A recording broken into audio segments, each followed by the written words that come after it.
Hi, I'm Julio. And I'm the AI that will make this story even more unpredictable. Here's how it works. I write the first 4 chapters full of mystery, clues, and twists. And then I step in to write the final chapter. But here's the challenge. Can you guess the ending the AI will create before it's revealed? I doubt you can. My endings always have a hidden surprise. So, join us. Hit the like button if you enjoy the idea and share in the comments how you think this story should end. Will your theory beat the AI's twist? The quill stops mid-stroke as I hear the boots on the stairs. 3 sets, heavy, deliberate. Not the usual stumbling of drunken nobles seeking my services. I quickly slide the half-finished promissory note under a stack of legitimate papers, wipe ink from my fingers, and adjust my waistcoat. 24 years of age and already the finest forger in New Orleans, though tonight that reputation may prove fatal. Monsieur Laurent. The door crashes open before I can reach my hidden exit. The governor's insignia gleams on their uniforms. Not regular guards, but the elite squadron. The one who speaks holds a document I recognize instantly. My work. My mistake. A pleasure, gentlemen. I maintain composure, mind racing through escape routes. To what do I owe? Silence, Beaumont. The tallest guard steps forward, unfolding the promissory note I'd crafted for Viscount Thibodeau.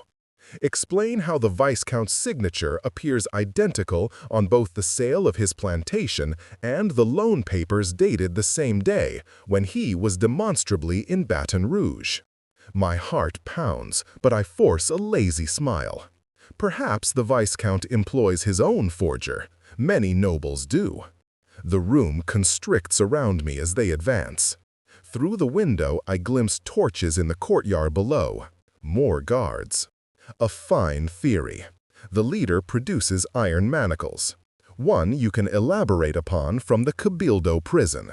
I feign resignation, then sweep the inkwell across the table. Black liquid splatters their pristine uniforms. In their momentary shock, I lunge for the window, calculating the drop to the awning below. A hand grabs my collar, fabric tearing as I wrench free. The night air hits my face as I leap. Not toward the ground, but to the adjacent balcony, where Madame Devereux's unoccupied guest quarters await. My fingers barely catch the wrought iron railing. As I haul myself over, a voice calls from below. Not the guards, but a figure in the shadows of the alley, face obscured beneath a tricorn hat. Beaumont. The voice is cultured, commanding. That forgery was perfect. Someone wanted you caught. Before I can respond, the guards appear at my former window. I sprint through the empty room toward the servants' staircase, the stranger's words echoing in my mind. Perfect forgery. Someone wanted you caught.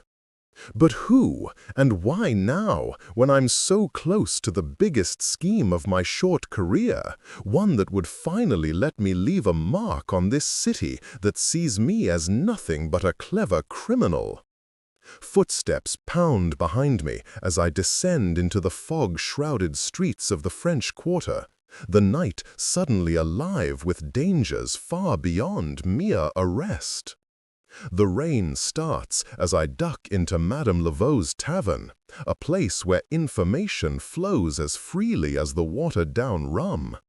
Water drips from my ruined waistcoat as I scan the crowded room. 3 exits, 24 patrons, and at least 4 informants who'd sell me to the guards for the right price. You look like a man who needs to disappear. Marcel slides a tankard across the bar. Not a friend, but a consistent business associate. Governor's men are everywhere tonight. They found a forgery, one of my best. I keep my voice low, back to the wall. Someone tipped them. Marcel leans closer.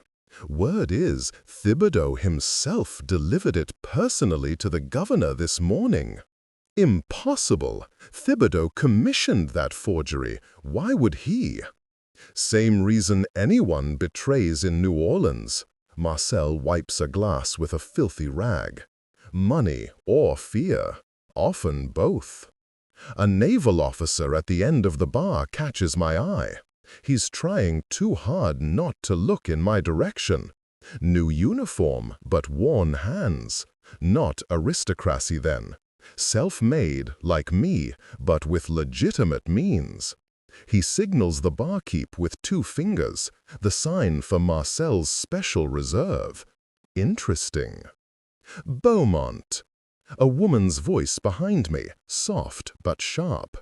Isabel Mercier, widow of a shipping magnate and occasional client. Her perfume carries notes of jasmine and wealth. Your predicament presents an opportunity. I don't turn. For whom? Both of us. She slips a folded paper into my pocket. Midnight. The old sugar warehouse on the wharf. Come alone if you want answers about Thibodeau. Before I can question her, she's gone, the scent of jasmine lingering. I unfold the paper discreetly beneath the bar. Not a note, but a bank draft, for a sum that makes my eyes widen. And beneath it, in elegant script, insurance against your silence. The naval officer just left, Marcel murmurs, paid for your drink. Outside, thunder cracks. I down the rum, weighing options. The warehouse is likely a trap, but the draft suggests genuine fear. Someone believes I know something worth killing for. Who was the officer? I ask. Captain James Wilkinson, American, supposedly here on diplomatic business, but spends more time with merchants than officials. An American naval officer. The widow of a French shipping magnate, a viscount who betrayed me. 3 points forming a triangle I can't yet decipher. There's more. Marcel slides a folded newspaper toward me. Might interest you. The headline freezes my blood. Body found in Garden District. Former bank apprentice Pierre Dufresne. Throat slit. Pierre. My mentor at the Banque Royale before I turned to forgery. The man who taught me to analyze financial documents, and later to recreate them flawlessly. When? My voice sounds distant to my own ears. Last night. Guards are calling it a robbery gone wrong. I know better. Pierre maintained the financial records for half the nobles in New Orleans, including Thibodeau. He would have recognized my forgery instantly. The tavern door bursts open. Guards. Not the elite squadron from earlier, but regular patrols. They haven't seen me yet, but the tavern has limited exits. Marcel nods toward the kitchen. My sister's cart leaves for the market in 5 minutes. Under the vegetables. I slide the newspaper into my jacket. I owe you. You'll pay with information. Whatever you find at that warehouse. As I slip through the kitchen, the rain intensifies. The pieces don't align. Pierre's murder, Thibodeau's betrayal, Isabel's offer, the American officer. And beneath it all, the question that's followed me since childhood in the city's orphanage. How to leave my mark before time or circumstance erase me. I crouch beneath cabbages and carrots as the cart creaks toward the marketplace, the bank draft heavy in my pocket. Someone wants me silenced. Someone else wants to buy information they think I possess. The cart jolts to a stop. Through the vegetables, I glimpse uniform boots. A guard questioning Marcel's sister. Her voice stays steady, but I hear the fear beneath her words. Delivering early for tomorrow's market. Just vegetables, sir. The guard prods the carrots inches from my face with his bayonet. One wrong move, one sound, and I'm bound for the Cabildo prison. Or worse. Let her pass, comes a familiar voice. The naval officer from the tavern. The governor's orders are to secure the port, not harass market women. The bayonet withdraws. As the cart lurches forward, I catch a glimpse of the American captain watching it depart, his expression unreadable. He knows I'm here, but rather than expose me, he's granted passage, which makes him the most dangerous player of all. The warehouse looms against the midnight sky, silhouetted by occasional lightning. Rain hammers the tin roof as I approach from the shadows, every sense alert. 2 guards at the main entrance, another patrolling the perimeter. Not city guards, but private men. Isabel's insurance. I've spent the hours since my vegetable cart escape gathering fragments of information. Pierre's ledger is missing from his quarters. Thibodeau has suddenly departed for his country estate. And Captain Wilkinson has been meeting with Spanish merchants despite his official business being with the French authorities. The broken window on the warehouse's north side offers entry. I slip through, glass crunching beneath my boots despite my care.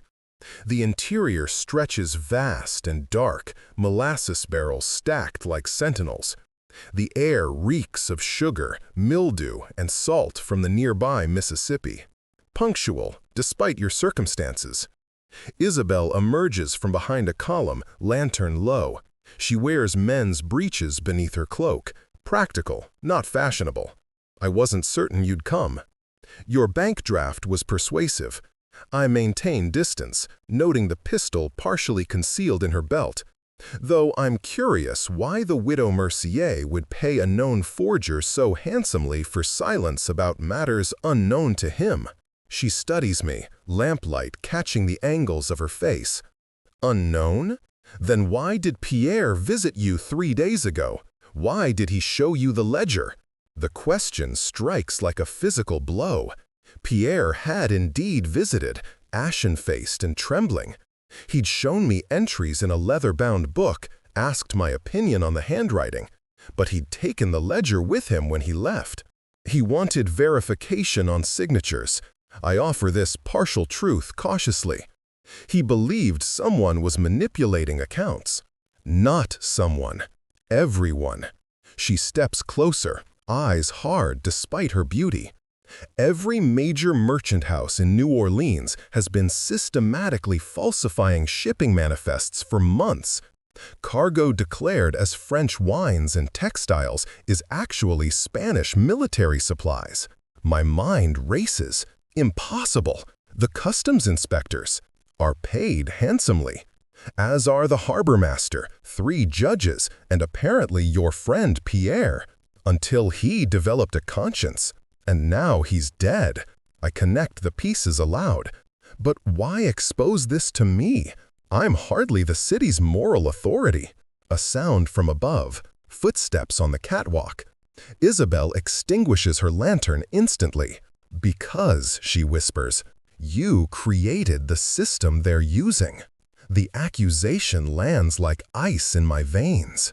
3 years ago, I designed a method for a merchant to maintain 2 sets of books that would withstand casual inspection. A clever system of cross-referencing that relied on specific ink formulations and paper stocks. My finest work, sold to 1 client only. Impossible, I breathe. That system was for Mercier Shipping, my husband's company. Her voice hardens. He adapted your method, expanded it. When he died suddenly last winter, I inherited his business and his secrets. The footsteps above grow louder, joined by others. We're not alone. I edge toward the window I entered through. Your guards? I brought no guards. Her hand moves to her pistol. Voices now, speaking Spanish, not French. Military cadence. Isabel grips my arm. The ledger. Pierre must have given it to you. It's the only proof. He didn't, I begin, then freeze as understanding dawns. The book Pierre showed me wasn't his normal accounting ledger. The pages had been sewn differently, the binding newer. There was a second ledger. A shot cracks through the warehouse, splintering the barrel beside us. We dive behind a stack of crates as more shots follow. The Americans know, Isabel hisses. Captain Wilkinson is a Spanish agent. He's been facilitating the shipments while pretending to investigate them for his government. More shots, splinters fly. The warehouse has become a death trap. There's a passage, Isabel points, to a trapdoor partially hidden beneath empty sacks. The smuggler's tunnel. It leads to the river. As we crawl toward it, I process her revelations. My forgery system expanded to facilitate international weapons smuggling. Pierre murdered for discovering it. Thibaudot involved somehow. And at the center, the widow Mercier, either another victim or the spider at the web's center. We reach the trapdoor. It's padlocked. "Stand back," I mutter, pulling lockpicks from my boot. This lock is simple, designed for appearance rather than security. 3 movements, and it falls open. Boots thunder down wooden stairs at the far end of the warehouse. Light from multiple lanterns spills across the floor. "Ladies first," I gesture to the dark hole. Isabel hesitates, eyes searching mine. "The ledger is with Thibaudot now. That's why he fled. You're the only one who can prove the forgeries were adaptations of your system." Making me the perfect scapegoat, I realize aloud, or the perfect blackmailer. More shots. A man's voice calls orders in Spanish. "Choose quickly, Beaumont." Isabel slides into the darkness. "Justice or survival?" I follow her into the tunnel, pulling the trapdoor closed as bullets strike around it. Water seeps through the earthen walls as we crawl forward, the air thick with mold and desperation. "Why reveal this to me?" I ask her back as we move through the cramped space. "You could have fled with Thibaudot." "Because," she says without turning, "my husband didn't die of fever as reported. He was poisoned by the same people who killed Pierre." The tunnel curves. Ahead, I hear the lapping of river water. "And you need a forger," I conclude, "to help you prove it." She doesn't answer, which is answer enough. Dawn breaks as we emerge from a fisherman's hut near the river bend, 5 miles downstream from the warehouse. My clothes are caked with mud, my hands raw from crawling through the tunnel. Isabel looks no better, her elegant features hardened by exhaustion and purpose. "We need to reach Thibaudot's estate by nightfall," she says, wringing water from her cloak. "The Spanish agents will expect us to flee the city." "You still haven't explained why Thibaudot betrayed me." I scan the riverbank for signs of pursuit. If he's involved in the smuggling, why expose my forgery and draw attention to himself? Isabel pulls a folded paper from an inner pocket of her waistcoat, somehow still dry. A detailed map of the Mississippi Delta with markings I don't recognize. "Because of this," she indicates a spot upriver. 3 nights from now, a Spanish frigate will deliver enough munitions to arm 500 men. Thibaudot is merely a middleman. The weapons are bound for the American frontier. I study the map, my forger's eye catching inconsistencies in the handwriting. These notations weren't all made by the same person. The original map was my husband's. The additions are from various conspirators. She traces a line inland. French authorities suspect smuggling, but they believe it's ordinary contraband. Tobacco, spirits. They don't know about the weapons. "And you want me to, what? Forge evidence against Spanish suppliers? That's treason against both Spain and France." Her eyes flash. "I want justice for my husband, for Pierre." The conspiracy extends beyond smuggling. They're plotting territorial incursions against the French colonies while presenting themselves as allies. A fisherman's boat approaches. Isabel signals with a blue kerchief. "Our transportation," she explains. "Jean-Baptiste is loyal to my family." As the boat nears, I make my decision.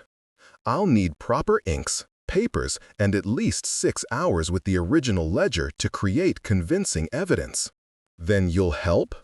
"I'll survive," I correct her, "and perhaps leave my mark on more than forged banknotes." The boatman, Jean-Baptiste, is a weathered Creole with knowing eyes and few words. He takes us aboard without questions, steering expertly through the morning mist. Hours pass on the river. Isabel dozes, head resting against a coil of rope. I watch the shoreline, mind racing through permutations of our predicament. The conspiracy seems too vast, too well coordinated for a widow and a forger to unravel. You're wondering if she tells the truth. Jean-Baptiste speaks suddenly, his Creole French melodic and low. I glance at Isabel, confirming she's asleep. Do you know her well? I served her husband for 20 years. He adjusts our course slightly. A good man. Fair. His death came too conveniently for those who coveted his shipping routes. And the weapon smuggling? The Spanish connection? Jean-Baptiste's expression darkens. The Spanish governor in Havana has ambitions beyond Cuba. New Orleans sits at the mouth of a continent. Whoever controls this port controls the wealth of interior territories. My skepticism must show, because he continues. Madame Mercier found documents after her husband's death, correspondence with Spanish agents, maps of fortifications.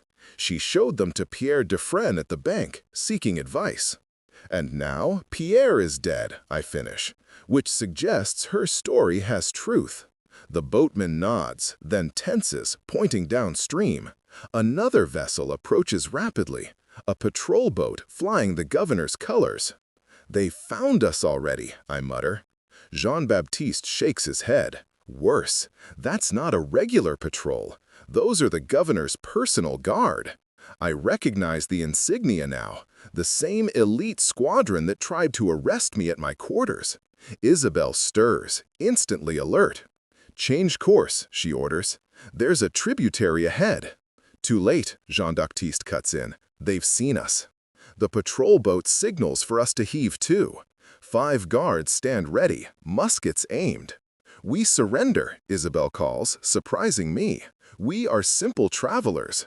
As the boats draw alongside each other, I notice the captain, not a regular guard officer, but Captain Wilkinson himself, now in French uniform rather than American.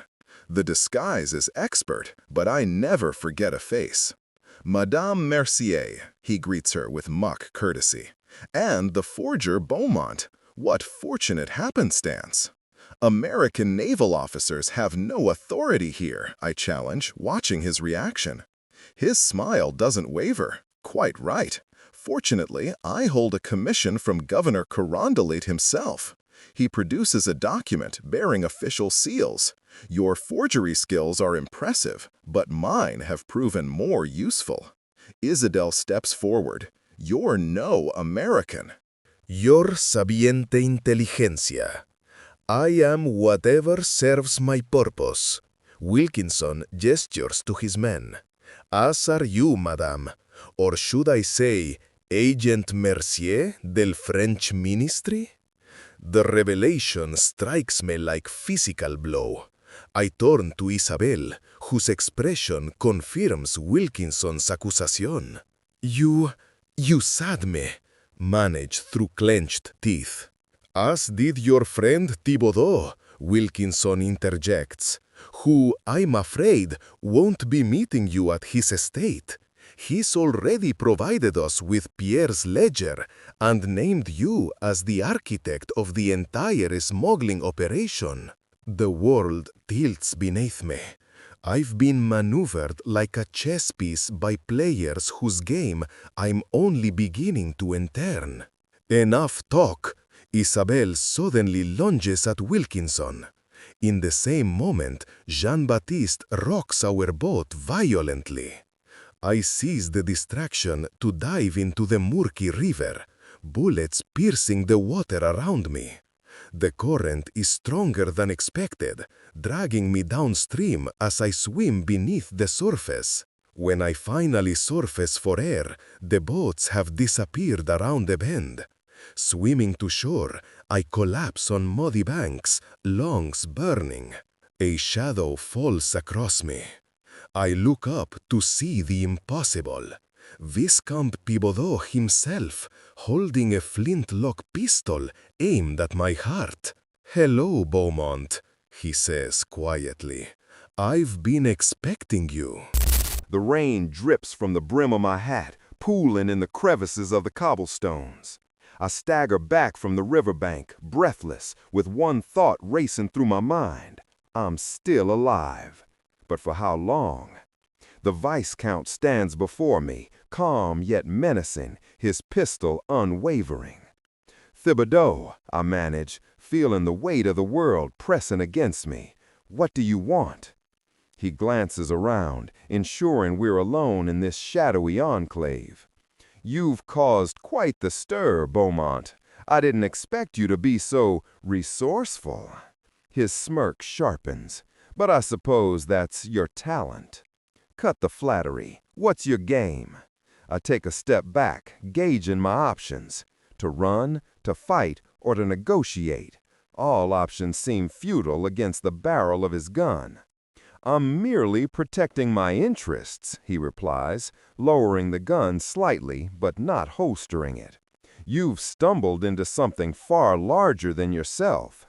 The shipments, the forgeries, they're just pieces on a board I control." "Control?" I scoff, my heart racing. "You think you can control this city? The governor? The Spanish? They're all looking for blood." "Precisely," he says, a hint of admiration in his voice. "But they're looking for yours, Beaumont, and that makes you expendable." I feel the walls closing in. "What do you mean?" "Isabel," he replies, voice dripping with disdain. "She's in over her head. Poisoned husband, dead mentor. She thinks she can play the game, but she's just another pawn, like you." "Isabel didn't poison anyone," I retort, anger boiling within me. "She's trying to expose the truth." Thibodeau chuckles, a low, mocking sound.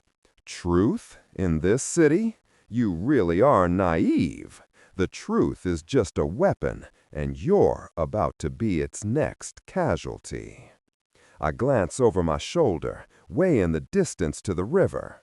The guards would be looking for me, but I can't let this moment slip away. I need to know more.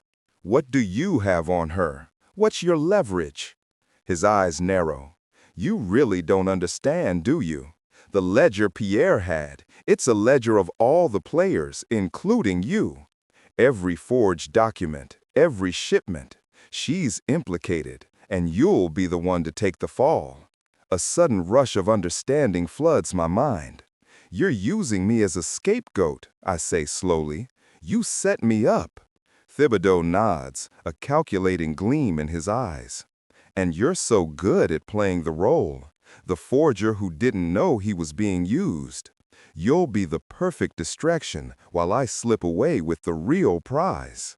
I take a step forward, lowering my voice.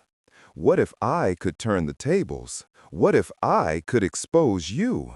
He laughs, a sharp bark that echoes off the damp walls. "You think you can outplay me? You're not even in the game, Beaumont. You're just a pawn, and pawns don't get to dictate the rules."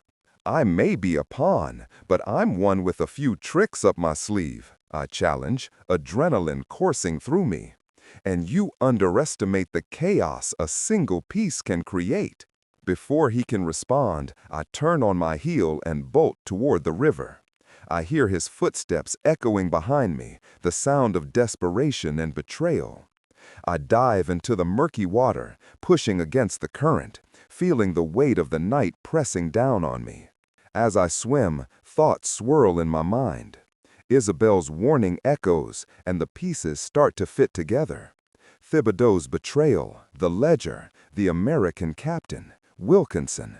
They're all part of a larger conspiracy. But I can't let them win. I surface, gasping for air, scanning the riverbank. The night is alive with the sounds of guards shouting, searching for their prey. I swim toward the far bank, where the shadows offer cover.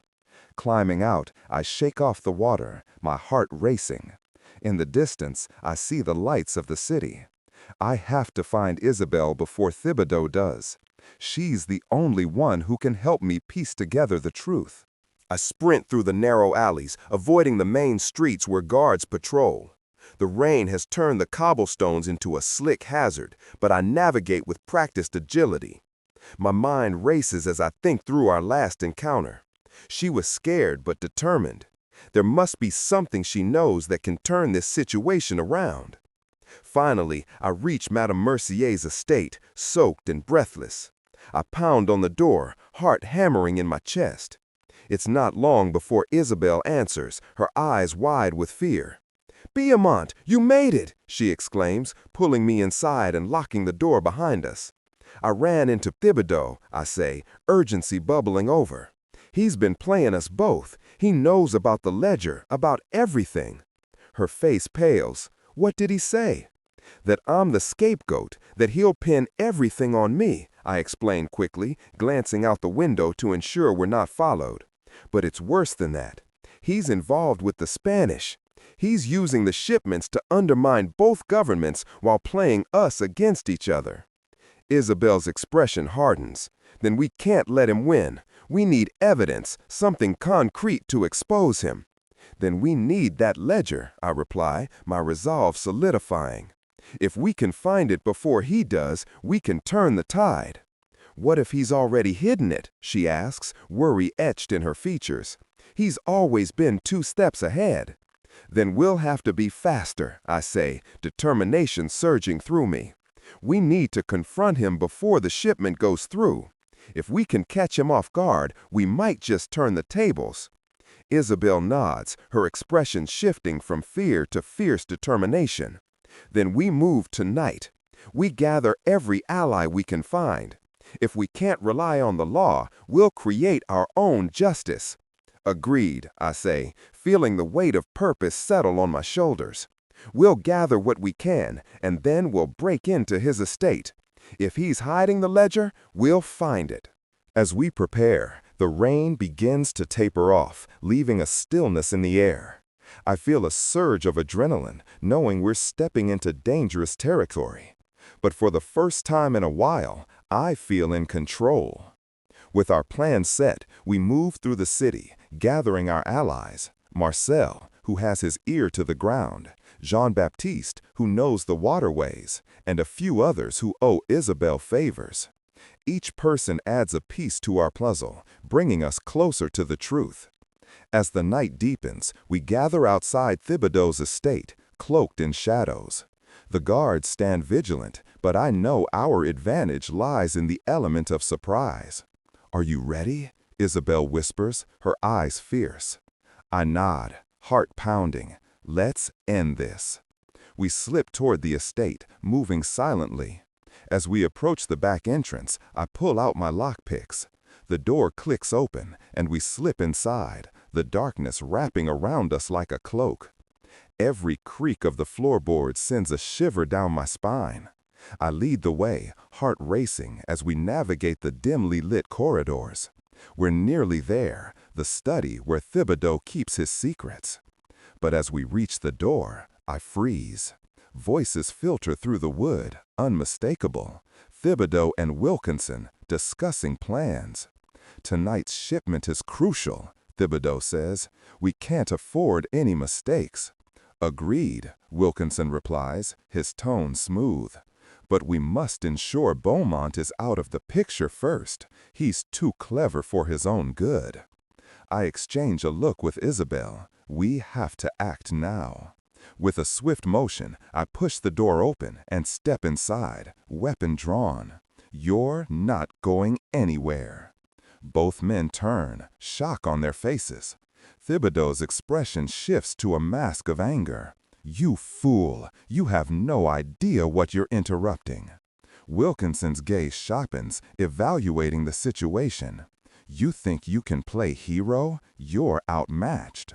"Not tonight," I say, stepping forward, Isabel at my side. We're here for the ledger, and we're not leaving without it. Then you'll die trying, Thibodeau snarls, reaching for a hidden weapon. But before he can react, Marcel and Jean-Baptiste burst into the room behind us, weapons drawn. The odds have shifted, and the tension in the air crackles with anticipation. "You're outnumbered, Thibodeau," I say, adrenaline surging. "Now hand over the ledger, and we'll end this without bloodshed." Wilkinson's eyes dart around, calculating. "You're a fool if you think you can control this. You have no idea the forces at play." I'll take my chances, I reply, voice steady, but I'm not afraid of you. Then you've sealed your fate, Thibodeau hisses, lunging forward. But before he can reach me, Marcel fires a shot, grazing Thibodeau's arm. He stumbles back, fury etched on his face. Enough, Wilkinson snarls, stepping back. You'll regret this. I can't waste time. The ledger, Thibodeau, now.